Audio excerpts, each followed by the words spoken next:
when somebody, a resident, tests positive, do you know how long it takes to test them? And whose responsibility is it to inform the family and facility? Is that the health department's responsibility or the individual hospital, or how does that work? So typically what happens is if the health department is already informed and coordinating with the facility and the test comes to our lab, our turnaround time is usually the same day or the next day. But let's say from a long-term care facility, the resident was admitted to the hospital, they did their testing through a private lab. Those times vary. Some are as short as 2 days, some are as long as 7 days. It just depends on which lab it went to.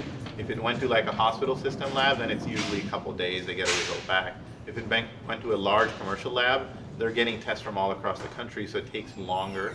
Once the results come back, the person who gets the result is the ordering physician, and that person is usually the one responsible for telling the patient, telling their family, and usually either that physician or their infection control practitioner will also inform the health department.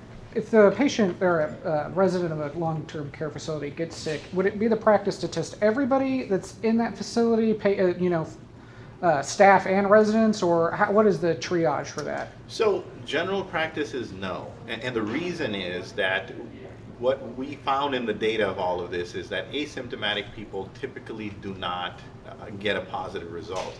So when you have limited capability, you don't. But in a couple of these scenarios, like what happened in Arlington at the Masonic facility and even at Hardis, we identified large groups of people that needed to be tested because of all the history that we got, what kind of exposure they've had, and so forth. So it was a very large-scale mass testing of almost the entire facility. So that's what has been done. But is that a norm? That's usually not a norm because you don't get a lot of data back on those. Right. Okay.